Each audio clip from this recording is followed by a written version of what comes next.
Okay.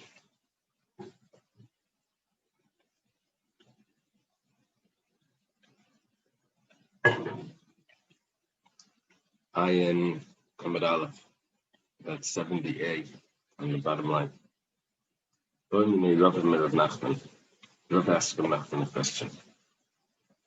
Yerush Marshi Vatal Rishus. Can a Yerush, an inheritor, nullify his rights to the common area on Shabbos? Now the problem here is that he wasn't the owner when Shabbos came in. Basically, the question, it's like a double question. How does nullifying the rights work? And what's the status of the Yerush? What's the status of the Yerush is an easy question. Is he like a buyer? He just showed up. It's a new thing. Or is he really like the father? We're talking about the inheritor. Is he like the original? Really, he had it the whole time. It's just the father didn't pass away. Okay, now it's fully his. It's sort of like he's an extension of the father. Or do we say that no, he just showed up? It was never his before. It's a new person. Now, how does it work with Bittul Rishus? Is Bittul Rishus telling me something about the Eruv that should have been made before Shabbos, and he's saying that I really want to join with you, and I'm just giving up my rights? Or is Bittul Rishus something that has nothing to do with that? The Gemara doesn't get into this point here. The Gemara is going to get into how Bittul Rishus works a little bit later. First, it starts off with just the question of what's the status of the Yerush. The Yerush Marshi Bittul Rishus. Can a Yerush? When did the father die? Father died on Shabbos. He didn't make his Eruv.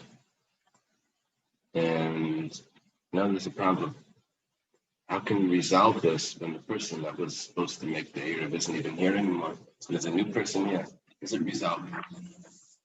The Gemara explains we're on top of Ayin Amud Beis now. Heicha, in the case of, we're going to discuss if the father was still alive. Heicha, where?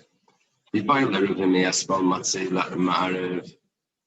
if you wanted to make an Eruv from yesterday, he's able to make an Eruv now.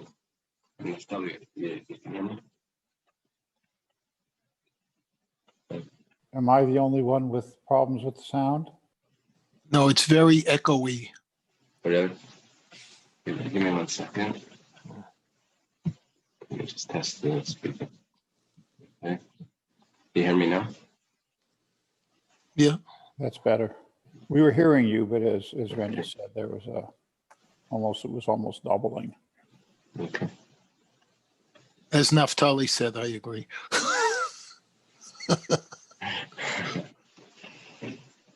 Okay, so here's the Eiruvin Daf. On that note, Rabbi Marlow mentioned the possibility of moving back into the show. That's good, but we didn't make up exactly when, but it's in the air. You mean in the same facility, the same room? I think it would be downstairs in the large room. Okay, so we're talking about the Yerush. Now it goes back to when we're dealing with the father. The father could have made an Eruv before Shabbos. So B'tulinami Matzim Mevatel. So if he didn't make an Eruv, we know what the halacha is. Someone that forgot to join in an Eruv before Shabbos. On Shabbos, you can resolve it by being Mevatel Rishus. You give up your rights to the public area. But when you're dealing with the Yerush, even if you wanted to make an Eruv yesterday, you can't make an Eruv. So therefore, yesterday he wasn't the owner. Couldn't have made an Eruv yesterday. All of a sudden now he shows up as a new person. So he can't do bittul. That's the Gemara's understanding that the bittul rishus somehow is associated with an Eruv from the previous day. I like to wait later on Ula for the next page, I think. Ula says, Ula says, we'll have it said. Ula says that the way the way Bittul works is it's Megala that it's revealing that he wanted to make an Eruv yesterday. And it's associated with that. But this person, what do you mean? I wanted to make an Eruv yesterday. Or maybe Yerush Kara Davuahu. Yeah. I'm a little confused. Are we talking about where the father, prior to his death, was an integral part of, like when we had these multiple people making an Eruv and had his absence and not being there prohibited the Eruv being made? We had all these because normally, someone comes to a neighborhood, they visit, they use the Eruv. What do they have to do with it? So I'm a little confused. Yeah. What's the exact reason here? What's happening is there's an Eruv in this area. Everyone contributed. The father did not contribute. He was dying, let's say. He didn't contribute. So the Eruv is being ruined by this one individual that didn't join into the Eruv. Now he dies, and there's a new person, the son. Can he do what his father could have done in that situation, which is give up his rights to the public area? So you can't even say like it's an automatic Zachin Ladam Shelo B'Fanav. What you mean? Does the son take it over entirely? That the father had those rights? No, he has the rights. That's one option. That's one option. That's the Oidom Yerish Kara Davuahu. Where do we say that the son is just an extension of the father? Kara means like a leg. The son is an extension of the father, and the father was able to do it. He's able to do it.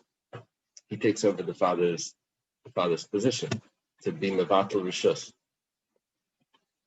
Okay, that's the question. The question is, what's the status of the Yerush?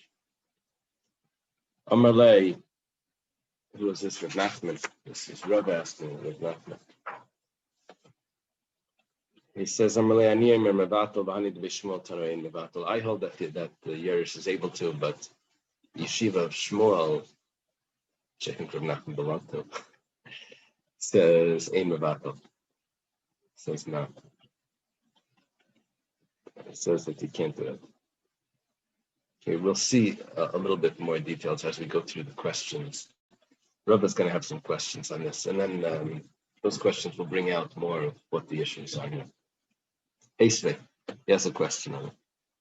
Zaklal, this is an interesting setup, the way the Brisa works here. Quotes this Brisa, and in the middle it gets like explained a little bit. Zaklal, this is the rule. Kol shemutal miktzah Shabbos, hutul chol Shabbos.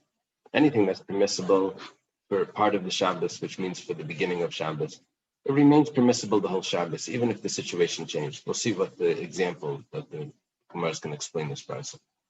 The kol shenesel miktzah Shabbos, and anything that's prohibited for part of Shabbos, which means the beginning of Shabbos. So then nesel chol Shabbos. It's also the whole Shabbos. Chutz min mevatel rishus, except for bittul rishus, which is very interesting because we know what bittul rishus does. You didn't make the Eruv, and you can resolve it by doing bittul rishus on Shabbos. So even though when Shabbos came in, the situation was not permitted, but you can rectify it on Shabbos. You can change that. Okay. Kol hutar the mitzvah Shabbos mutal kol Shabbos. Anything that was permissible for part of Shabbos is Rabbi, permissible. Yeah. I'm sorry, but I have my computer on in front of me because that's how I pick. So all of a sudden it says some states will still count ballots if voters die before election day. It sounds very similar to what we're learning. What if all of a sudden the voter died? He's not here today. Can you count the ballot? Is the Arabs? It's interesting. It's just showed up in front of me. So That's incredible.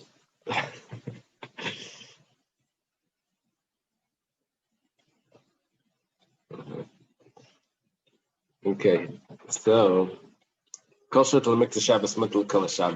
anything that's permissible for part of Shabbos is permissible for the whole Shabbos. It means if it was permissible when Shabbos came in, it's going to be permissible for the whole Shabbos. We're going Eruv Derech HaPesach, V'nistam HaPesach. Eruv Derech Halayim, V'nistam Halayim. Right, a simple case. There's two courtyards, and there's a doorway or a window between them. Now, because of that opening between them, they're able to join together with an Eruv and carry from one courtyard to another. What's the Eruv? Each courtyard contributes food, and they put it in one of the houses. Now, they join together two courtyards. Now, they're able to do that only because there's a doorway or an opening between the two courtyards. So everything is great. When Shabbos came in, everything was great. They're carrying from one courtyard to another. It's a whole party. Then something collapses right by the doorway, and you can't get through. It's blocked. It's a problem. The Eruv got ruined. Mar says, no, it's not a problem. They can still go over, climb over, whatever, but it wouldn't, before Shabbos, this wouldn't have been acceptable because you need an actual doorway or a window. But because when Shabbos came in, it was fine, we continue it. But the Eruv is good and they can each carry and they can carry it across. Now we explain the Reisha. This is the first case. That it was permissible when Shabbos came in, it remains permissible. The introduction, though, was Zehaklal. This is the rule. Okay, so this is the rule of the Reisha coming to include. Zehaklal Lasuyeh. What's the Zehaklal it's coming to include? Mavoi Shenitlu Karesa Veileche. In order for a mavoi, an alleyway, to be permissible, you needed to put some sort of marker at the front, either a crossbeam or a side post at the front of the alleyway, to show you that this is the end of the alleyway. Maybe it's a mechitza, maybe it's a simon that tells you this is the end of it, whatever the explanation was. Let's say it fell down. We're learning here that it's fine. When Shabbos came in, it was up, it's still fine. It's amazing. I didn't know that the whole time. We learned this 70 pages ago. The whole Eiruvin. I don't know if this is halacha, but that's what in this opinion I think we don't know. Okay, now let's do the Seifa said. Kol shenasa lemiktzah Shabbos nasa l'chol Shabbos kula. Anything that's aser when Shabbos comes in, it remains aser the whole Shabbos. Kugain shnei batim shnei tzidur rishus rabim v'ti from nachrim v'chitz b'Shabbos. This we had actually several days ago. A guy owns two houses across the street, and on Shabbos,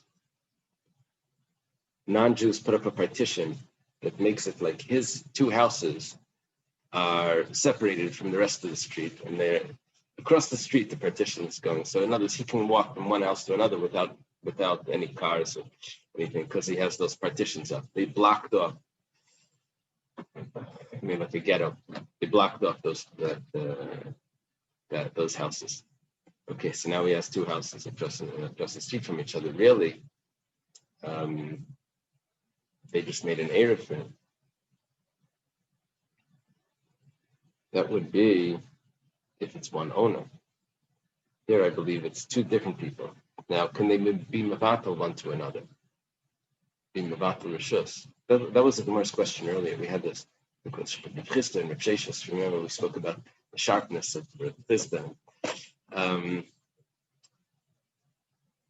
Can you be mevatel on Shabbos? So we were saying over there, the way we explained the question was, you couldn't have made an Eruv before Shabbos because there were no mechitzas on it. So that's what we're saying over here as well. Before Shabbos, it was clearly asur. There was no possibility. Before Nachem mechitzas b'Shabbos, it's asur. That's what we're learning in this price. It's asur. You can't do bittul. There's no solution. Okay, now the Gemara says Zeh HaKlal. Remember, we had an introduction. We said this is the rule. What is this is the rule of the Seifa coming to tell me. It's not that it's said Zeh HaKlal again, but when it says this is the rule, and it gives me two, a positive and then a negative. What is permissible? It's not permissible. this is the rule of what's not permissible. What does that come into include? If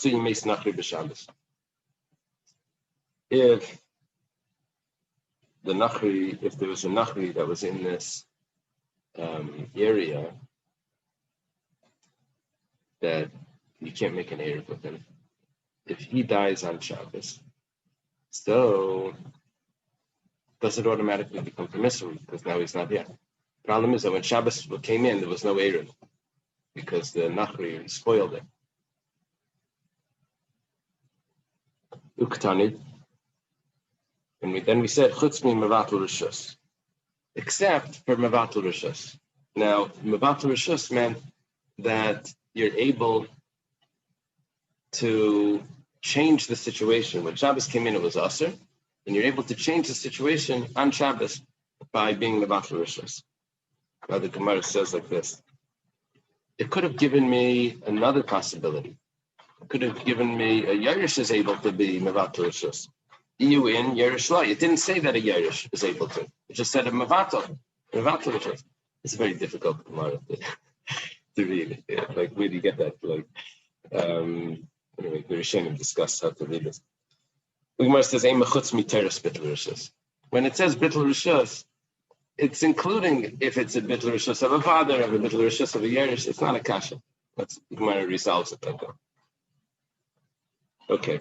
Esrei, Rav has another question to Rav Nachman. Rav Nachman said that he's allowed to be mevatel, and then there was the Yeshiva of Shmuel that said we were not allowed to be mevatel. Yerush. Echad nechatz shemes. V'niach rishus elechad min hashuk.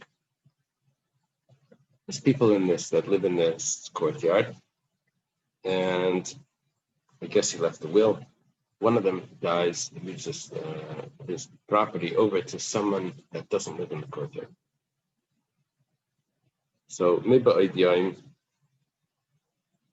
he dies before Shabbos, and the person that is the new owner of this property makes the Eruv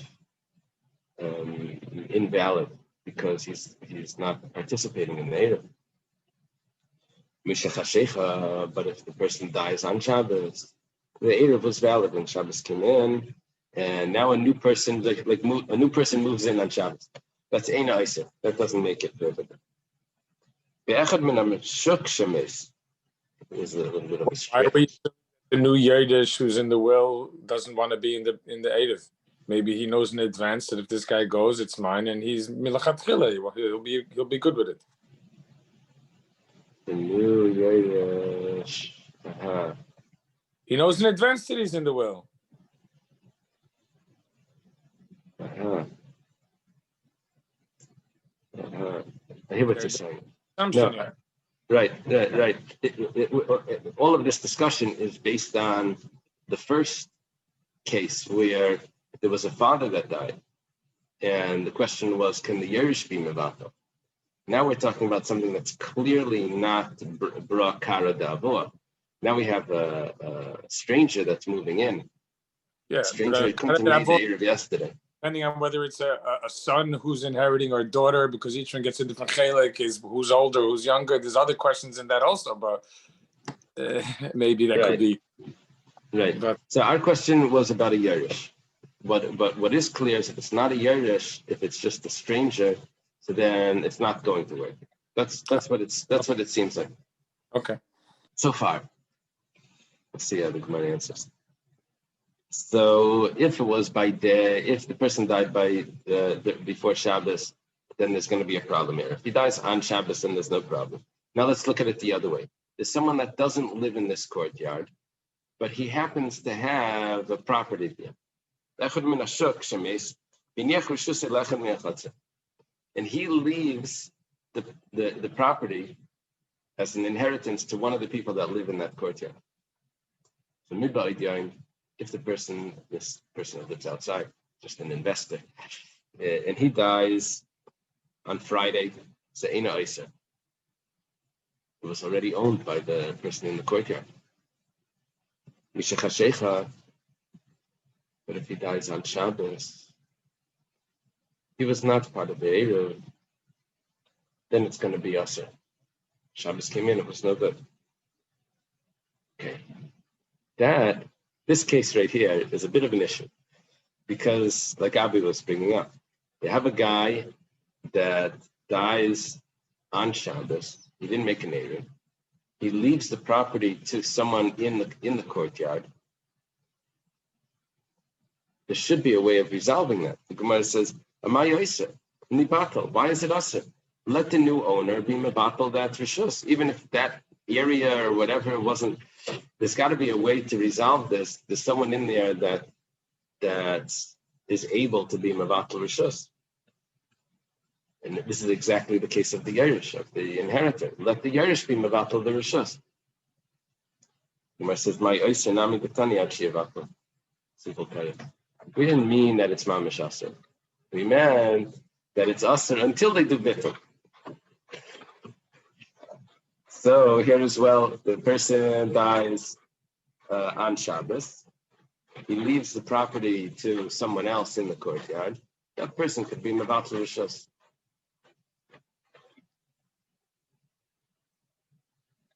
Okay. Tashima, going to have another brayso. I think we're going to answer it the same way. But Yisrael, the ger, shrui and megurachas. Yisrael, a Jewish person, and a convert that doesn't have relatives, which would mean that anyone can take over his property when he passes away. Anyone can acquire it, because it doesn't automatically go to an inheritor. And they're living in one area, one residence. There's a discussion what Megura means. It means a granary area, it means a residence. By Yogar Sham. The guy, the convert, he dies before Shabbos. So anyone can take possession of this. Okay, we're on top of Ayin Aleph. Now, in this brisa that we're just started and we're about to read, there's the terms, even though afal are put into places here that are going to confuse us terribly. that even though it's like, what are you talking about? It's only because, okay, you'll see, and the Gemara is going to have to adjust it. It's going to rearrange things. So what happened here is you have a convert, a ger, and a Jewish person that are living in one area, one residence. They have to make an Eruv, and the convert dies before Shabbos. Even though another person acquired right away, right when he passed away, I mean, it's Friday afternoon, someone immediately ran in and acquired that property, it's aser. Why? Because he didn't make an Eruv. The Gemara is going to ask, what do you mean afal pi, even though? It's only because someone else came in. That's why it's aser. The Gemara is going to ask that question.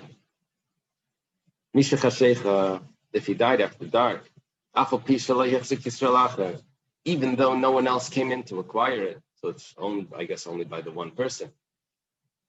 It's hefker. It's hefker. Hefker property doesn't affect the neighbor. There's no other person living in it. An empty lot, an open area, a hefker area in the Schutzer isn't going to make it us. So we say, even though no one else came in to acquire it, it's not us. The Gemara is going to ask also, what do you mean even though? It's because no one else came in. The Gemara says, Hagufa Kasha, this itself was a problem. Amrit mi ba'idiyayim, when we're talking about by day, he said that the person passed away before Shabbos.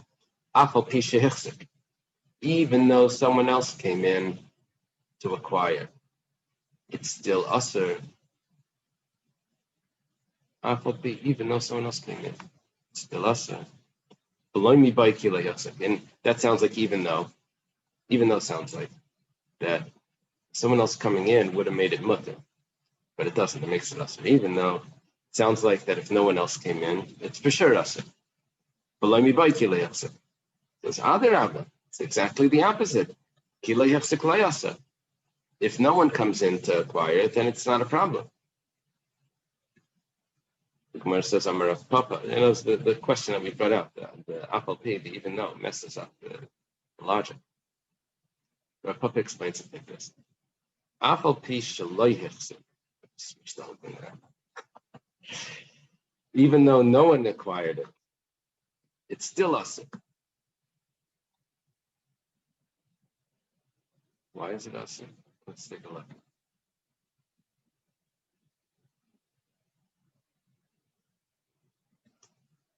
The Gemara is going to explain why it's asik. The Gemara says, but first, but what are you doing to the price? It doesn't say that. You can't just adjust it like that, switch it around. It says, Hachi Kamar. No, listen to what it's saying. Let's see. So the apple pish is really there. Yeah, he could have acquired it before Shabbos, but he didn't. He acquired it on Shabbos. But because he could have acquired it before Shabbos, it's asur.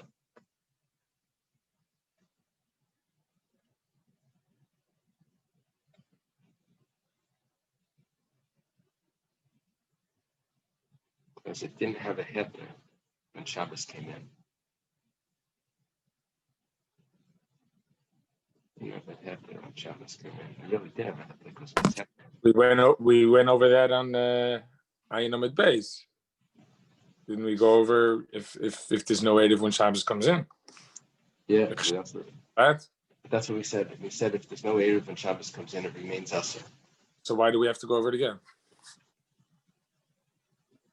What's the Nakuda of bringing it up again? So, because we have a problem here. Because if there's a Yerush who didn't have an Erev when Shabbos came in, he is able to resolve it. And over here we're saying that he can't resolve it. So that's the question. Now, it's possible that we can answer it the same way we answered before. And I'll be saying, if we already gave that answer, why is we asking the question again? But we'll wait for the answer and then we'll ask it. There you go. Okay. So, Misha Chashech, now there's a slight difference because before someone was there, it's an owner. Over here, there's no owner. It seems this is like something in the middle here. He didn't own it. He acquires it on Shabbos, and he can't resolve it. It's asur. It's a specific nuance. That's all. Okay.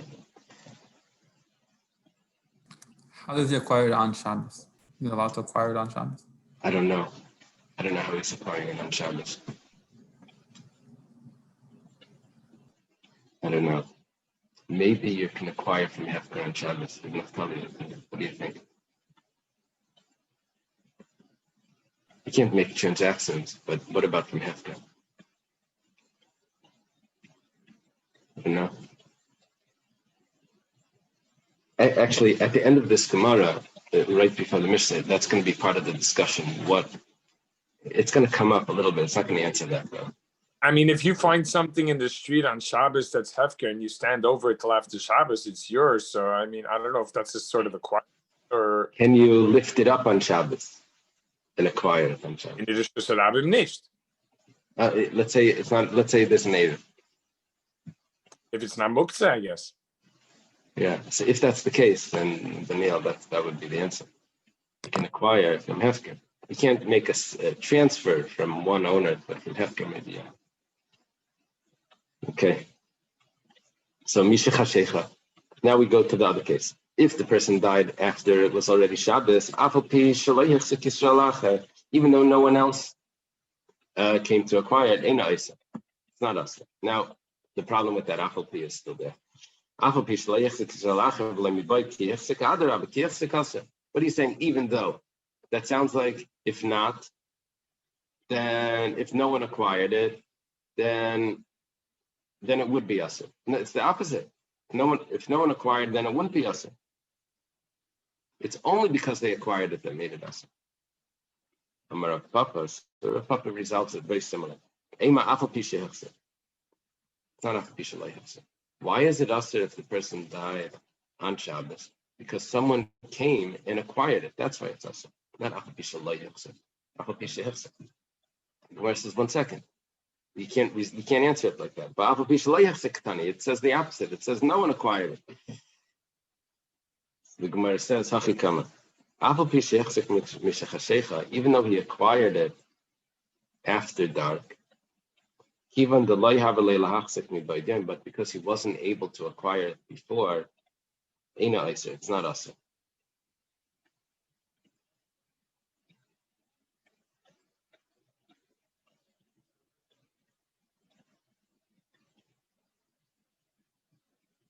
Ketani Mias Reisha, I'm not sure what's going on over here. Why? Before, when Shabbos came in, the ger was there. There were 2 people living there. They needed a native, right?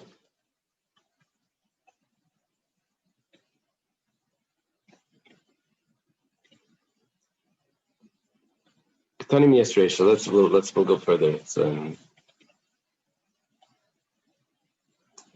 we learned at the beginning that Oyser, that if he could have acquired it before Shabbos, but he didn't. How did Rav Papa explain the Reisha? That he acquired it after dark. He could have acquired it before Shabbos, but he acquired it after dark. It's Oyser. Why is it Oyser? Libato. Let him nullify his rights to that common area, and it will work. Mar says, "My Oyser Diktani Ashi Libato." Same answer. This is where Abi is coming in. What does it mean that it's Oyser? Until you do bittul. So yeah, you're able to do bittul. This would be very clear raya to Rav Nachman. If you're able to do bittul, to be mevatel Yerushus on Shabbos, when you acquired it on Shabbos, so for sure Yerush can do bittul. This would be, if you accept this answer, then it's perfect. Rabbi Yochanan says that the proofs that we were just bringing here, and we're bringing them that, it seems like you can't do bittul on Shabbos because you weren't able to make an Eruv before Shabbos, so you can't do bittul. And we were answering up that what it means is that it's usher until you do bittul, but really you can't do bittul. The Mishnah says, I don't need those answers. Really, you can't do bittul. But it's a different opinion. It's the opinion of Bishamai. Damri and Bittul Rishas Bishamas. We have an easier way of answering up those kashas. See, it's a different opinion. That goes like Bishamai. That says that you have to do Bittul before Shabbos. That's what we had. Machlekes Bisol Bishamai. The Tanana was taught in Aramish. The main Messiah Rishas. When can you give the rights up to the rest of the people in the area? Bishamai says, what before Shabbos? Bisol says after dark. Even after dark. He means even on Shabbos. Amar Ula. Ula says, my time of the Beisil. What's the reason for Beisil? Nasaka Ima Kalcha Eitzel Yafis. Kalcha Eitzel Yafis is a term that's used for Truma. If someone goes to someone else's property and he takes Truma, you see, Truma, the owner needs to take the Truma. But if he sends him to take Truma and he doesn't know which one to take it from,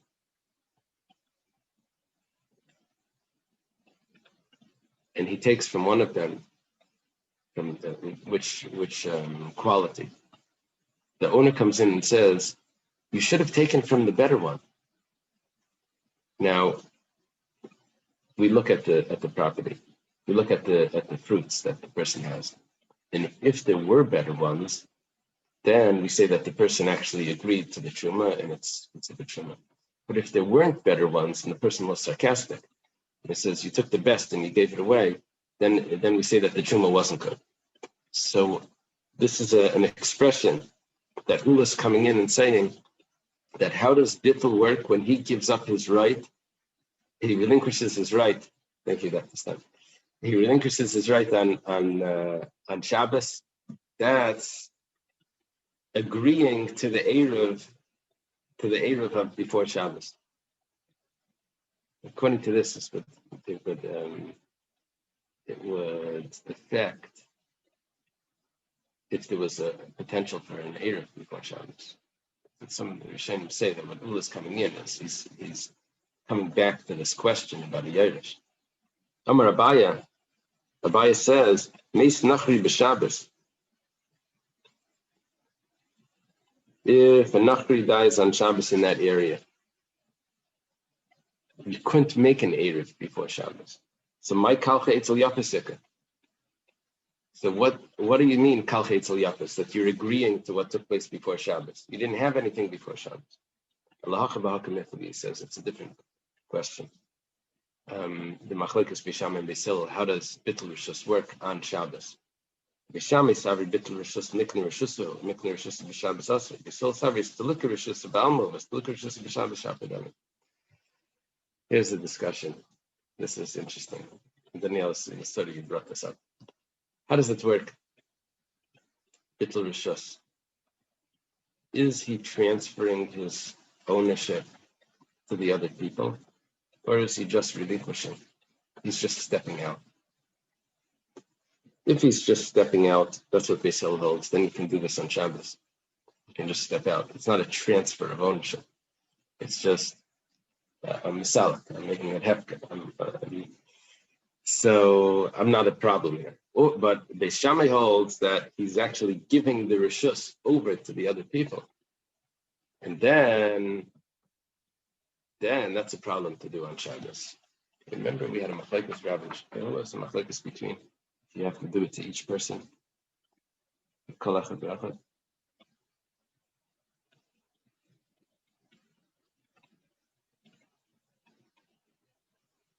Yeah, that was a discussion. There was a discussion between Bai and Rabbah.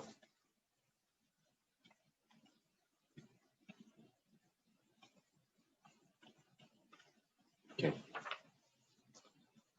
Maybe it has to do with the logic over here that he's saying the Svara. Bai is saying the Svara. Maybe this connection here.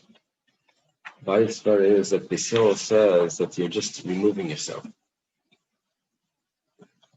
You're removing yourself, maybe you don't need to do that to every person. If you're transferring it, maybe you have to transfer it to every person. So according to Abaya, maybe he would hold. He was the one that was asking the question. Rabbah held Tzarech Levatel Kol Echad V'Echad, and Abaya keeps asking why. Maybe it's connected. All right. One more question also. When it comes to the Yoresh, does that transfer happen immediately as soon as the person dies? The inheritor gets it right away? Is that like an automatic thing? Or is there like a probate period kind of thing where? No, he gets it right away. Gets right away. Question is, if there's more than one inheritor, does he still get it right away? And that's a discussion that has to do with Brera. That afterwards, when it actually gets divided up, does that tell me what they really inherited immediately? If they inherited right away, do they inherit the whole thing? Well, it could depend also on the person left instructions. Yeah. But if the inheritor replaces so he like steps in right away, and now there's instructions of how to deal with that, but he still would have the ownership right away. It has to do with, but then with Brera, it has to do with if there's a Jew and a non-Jew. One of the original cases of Brera is that because the son is a convert. So does the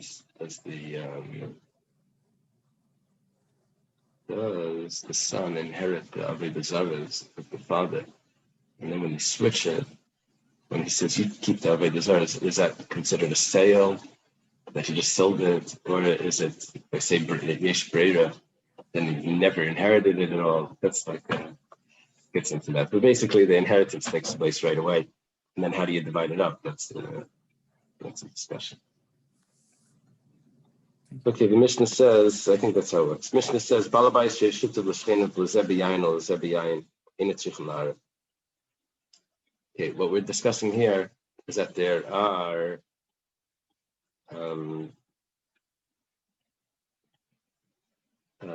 there's a person in this courtyard, in this And he wants to carry on Shabbos to another courtyard. It happens to be that he's a partner with the person in the other courtyard. Not because of Shabbos. It's not a partner, it's an actual partner, a real business partner. And so, but that's enough. That business that they have going on, they each own wine, they own wine together. That's enough that they don't need to make a special Shabbos. The Shabbos thing is just symbolic. This is for real. They actually own wine together. So that's good. Now, let's say there's another courtyard here, and he owns wine with the person over there as well. So that's wonderful. He joins them together. He doesn't need to make a symbolic one because they have the real one. What happens? That's not if the person's not Jewish. How could you own wine together with a non-Jew? Here's Jewish people. Jewish Okay. people. Lazeb yayin or lazeb shemen. Now there's a bit of an issue. He doesn't actually own the same item with each courtyard. With this one, he owns wine in partnership, and with this one, he owns oil. So it's shichan arab. No, you need a real Eiruvin. Now that partnership isn't enough because it doesn't join them all together. We'll see in the Gemara what's going on. Reb Shimon says it's not a problem. It's not a problem. It's still considered that they're joined together. Amar Rav, the first generation Amira, comes and qualifies. He says what's exactly going on in this Mishnah. It has to be a b'kli echad. It has to be that the partners have wine, but it's all in one barrel. He owns wine with this person. It's in the same barrel as he owns wine with the other person. Because an Eruv or a Shittif needs to be b'kli echad. Rashi asks, we had a Mishnah that says that an Eruv could be in two kelim. Doesn't need to be in one kelim. He says, yeah, that's when you made the Eruv, the Shem Eruv. In the symbolic one, it doesn't need to be in one kelim. But when it's not a symbolic one, you're trying to take advantage of the actual business that you have. That needs to be in one kelim. It's interesting. There's like an extra. Who cares? There's one with Shemin. Each person you have a different deal with. Him I have a business in oil. Him I have a business in wine. Let's talk about the wine.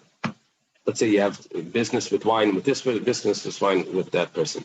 Does it need to be in the same barrel in order for it to be all joined together? According to Rav, yes. Now, this reminds me of in Hilchos Sukkah that you have two options of building a sukkah. One is you can build a sukkah l'shem mitzvah. One is you can build a sukkah l'shem tzel, for shade. The schach is supposed to give you shade. If you build it for shade, then if it's older than 30 days, it's a problem. The older sukkah you have to do something to it. But if you build it l'shem mitzvah, then you don't have to do it. So it gets easier. So the symbolic Eruv we're talking about, the symbolic Eruv could be in two kelim. But if it's not a symbolic Eruv, if it's an actual partnership, then it needs to be in one kelim. That's why you have to be a Lubavitcher, build it Mitzvah Kippur, and that's it. You have no problem.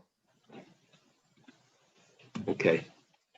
Amar Rava. Rava says, look, I'll prove it to you. The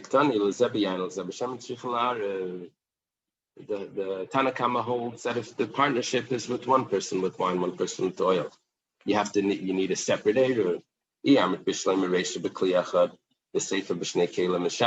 If you say that it needs to be in one vessel, then we get it.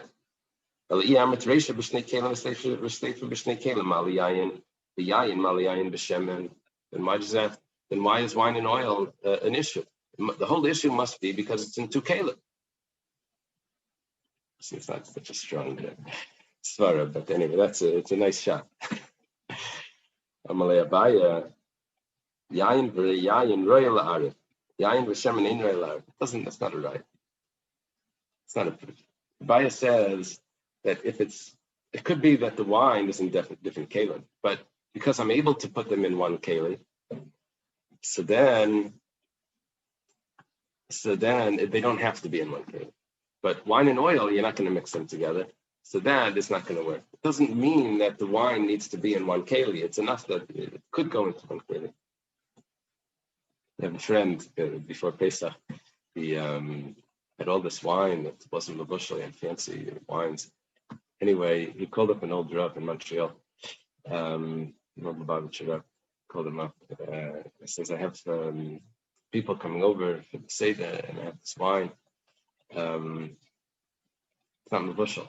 What should I do? So the Rav tells him, take all the wine, pour it all into one big pot, and give us a koch, and put the fire on. He doesn't understand. It's not what I want to do to my wine.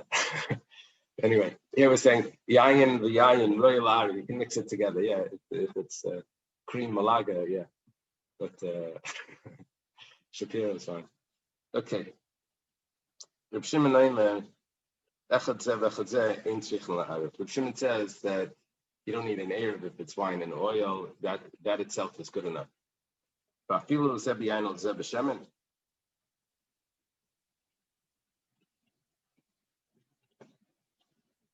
Even if to this side it's wine and this side it's they're not joining together. Someone's asking in surprise.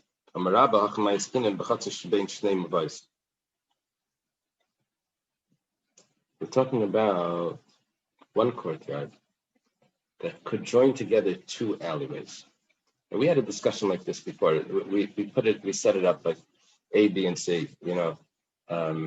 The middle one is going to make an Eruv with the one on the right. The other one's going to make in the middle one's going to make another Eruv with the one on the left. And so then the outer ones don't have an Eruv with each other, but each have an Eruv with the center. So that's what it's talking about here. Reb Shimon goes according to his reasoning. We learned in the Mishnah earlier. It was this. Reb Shimon, it was earlier. Hey, what is this similar to? We have three courtyards, exactly like this sign. Three courtyards. They're each open to the Rosh Hashanah. Each have their own. We had an issue if they would be open one to another, walking through, that would make complications. They each have their own exit. But they make an Eruv with the middle person. So, but not with each other. If the two outer ones made an Eruv with the middle one, he would tear some him would tear Ima. They can carry into the middle one, and the middle one can carry into the outer one. However, but the two outer ones cannot go cannot carry from one to another. That was the opinion of Reb Shimon. So what we're saying over here is, I can make a partnership. What Reb Shimon's case isn't really the case of what the Rabbanon were talking about. The Rabbanon were talking about when you're trying to make one Eruv altogether. Reb Shimon is discussing, there's two opinions, two versions, two opinions in Rashi. Reb Shimon is arguing on the Rabbanon if he's discussing a separate case. But Reb Shimon, whatever the case is, we know what he's discussing. He's discussing a case where it's not one Eruv altogether. It's separate Eruv. This one, they have a wine partnership, and this one has an oil partnership. And so the Eruv is going to work. Amalei Abaya, Midami, can you compare? It's not a good teretz. Abaya says to Rabba is his teacher. Our Mishnah says, you don't need to make an Eruv. And over here, the two outer courtyards, if they want to carry one to another, do need to make an Eruv. It has to be the way that the Gemara was thinking originally, that they're all joining together as one. And now we have a problem. Really? They don't have a partnership altogether. This one has a partnership with wine, and this one's a partnership with oil. How do you join them together? It's not in one vessel. The Gemara says, we give a simple point. He says you don't need an Eruv if you don't want to go from one edge to the other edge. Yeah, if you only want to go to the center, you don't need an Eruv. Yeah, if you want to do that, then that's a Mishnah wasn't discussing. You want to carry from the Chitzainim, the two extremes, then that's a Mishnah.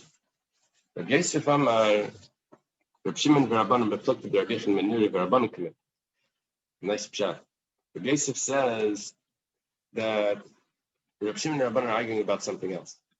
They're arguing about if wine and oil are mixed together, if they become one. The Tanan, it was taught in the Mishnah, Shemen shetzaf al gabi yayin. If oil is floating on the surface of the wine, v'nagat tfil yain b'shemen. Tfil yain, someone who went to the mikveh, but he has to wait for dark to be totally pure. So he touches the oil. Could remove the oil without touching the wine. Now, the tfil yain makes a sheni. And tfil yain is considered a sheni. He makes the oil into a shlishi. The oil can't make the wine by the contact of the oil with the wine. That's not an issue. The only question is oil and wine considered one mix? That the fact that it's there. So, like Pasal Hashem Bulvad, that's the opinion of the Rabbanan. Rabbi Yechon ben Nuri, Yamishneim Chaburim Zalazem. Rabbi Yechon ben Nuri says, no, it's one mix. It could be that Rabbi Yechon ben Nuri holds that because there's a drink that's made with wine and oil, so he considers it like this punch or whatever, this concoction of wine and oil, he considers it it becomes one. So Rabbanan Kerabanan, the Rabbanan hold that it's separate. Wine and oil does not become one drink. And Reb Shimon holds like Rabbi Yechon ben Nuri that wine and oil is one drink, and therefore, if he has a partnership with them, it's considered like they're all partners because the wine and the oil could be together. Okay. Let's leave it over here.